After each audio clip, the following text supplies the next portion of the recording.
আজকে 26শে মার্চ আয়োজিত সভার সম্মানিত সভাপতি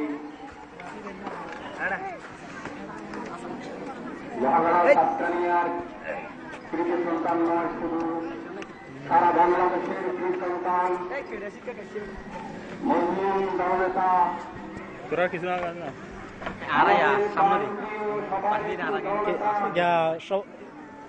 যেমন শ্বাস তেমন কি কি হতো যেমন খুশি তেমন শ্বাস যেমন করি তেমন ইন তো কিছু না নবজি ইন না ফরকিস না তোরা না ইন ন করি আর ইয়া ইন গরু দে না হদ্দি ইন করি মারা বক্তব্য দিন দে আর পরে হদুনে আদানা তো দূরে দিন হন গরু ভাই হন ই বল দেখে ইন আরাগুন নয় এই বল দেখে নানের পর 7 পর না অতি যখন আগি হয় এখন আদামে কেন কইব ইবার বড় করব না কি তারা কিনে নিব এটা আইতো খবর আছে ঠিক আছে তো সময় তো আগে বলতে কি সেটা না উত্তরে তাই সব দিন কি বেসাইন করবি লিয়ে এই নিতের করবি লিয়ে দাদা তাদের আইতো খবর ফেলে আগে দিয়ে জিন্দগি করা আমাদের এবং বিশেষত অত্র এলাকার কৃতি সন্তান আল্লাহ জনাব মৌলানা সাহেব রেজা চৌধুরী সাহেব, অত্র এলাকার কৃতি সন্তান এই স্কুলের সর্বপ্রথম থেকে যিনি সহযোগিতা এবং সর্বক্ষণ আমাদের দৃষ্টি দাঁড় দিচ্ছি এই এলাকারই সন্তান ফরিদুল আলম মুন্সি সাহেব এবং কুতুবুল্লাহর সন্তান মৌলানা ইশাক সাহেব এবং আনিস ভাই, অত্র এলাকার প্রাক্তন মেম্বার সাহেব সাদর হোসেন চৌধুরী, প্রধান শিক্ষক এবং জনাব ফজল ভাই, আরো মঞ্চ অভিযোগ এবং শিক্ষক শিক্ষিকা, ছাত্র ছাত্রী, অত্র এলাকাবাসী, আসসালামু আলাইকুম ওয়া রাহমাতুল্লাহি ওয়া বারাকাতুহু।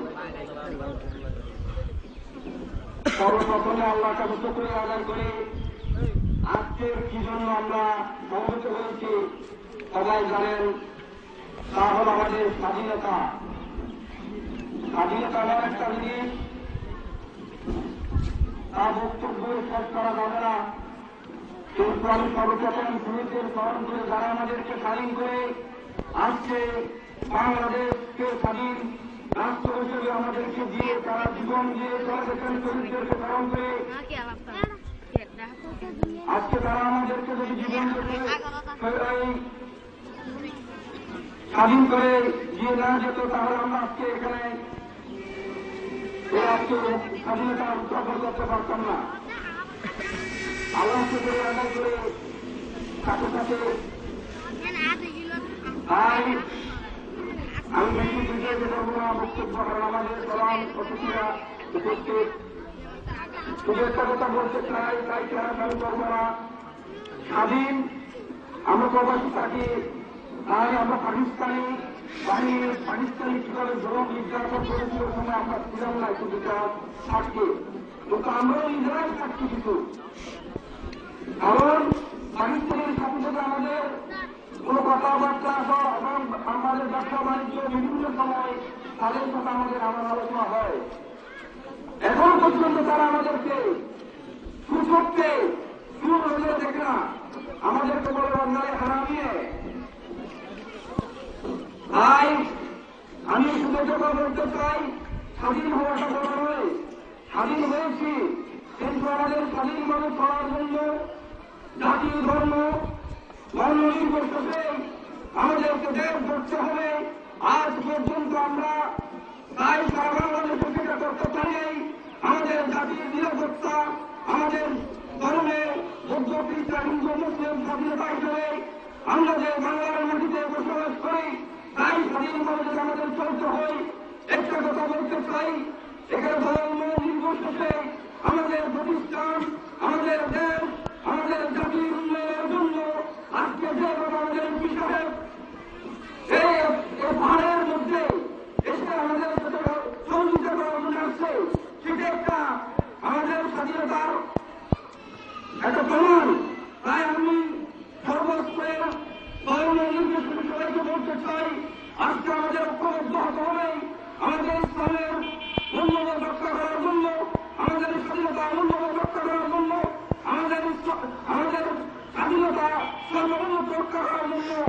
তাই তুমি যাই বললে হবে না, অতীতের কথা বলতে হবে, ভবিষ্যতের কথা আমাদের স্মরণ রাখতে হবে, অতীতকে আমরা সামনে নিয়ে যেতে হবে। আমরা চাই বাংলাদেশ প্রতি বছর স্বাধীনতা দিবস উপলক্ষে প্রতি বছর আমরা যেন সামনে যেতে পারি। আমরা একটা জিনিস আপনাদের এবং আমরা দেখতে পারি যে গোয়াস্তরের মধ্যে একটা হাই স্কুল ছিল না, আজকে আমাদের গৌরবের বিষয় যে একটা গোয়াস্তরের মধ্যে উচ্চ বিদ্যালয় হাই স্কুল হয়েছে, এটা আমাদের একটা গৌরবের বিষয়। একটা মাদ্রাসা হয়েছে, এটা আমাদের গৌরবের বিষয়, এটা একটা সহযোগিতা। তাই আমি সবার কাছে আমার আবেদন থাকবেন, আমাদের যেভাবে আমাদেরকে এই নজরে রেখেছেন, আমাদের সাথে সহযোগ করেছেন, আমরা আমাদেরকে ভবিষ্যতে অনুদান এবং যার সরকারি আসবে তা আমাদেরকে সর্বপ্রথম সাহায্য রেখে আমাদের গোরস্থানকে এই সুন্দর এবং ভবিষ্যতের জন্য তার সামনে যাবেন। এবং আমি আর বলতে চাই, আমি এই গোরস্থানবাসীর পক্ষ থেকে ওনাকে স্বাগতম জানাই। তুমি এত ব্যস্ততার কারণে আজকে আমাদের মধ্যে উপস্থিত আর কয়েক যাবেন অন্য জানে না। তাই আমি বক্তব্য করতে চাই না, দীর্ঘায়িত করতে চাই না।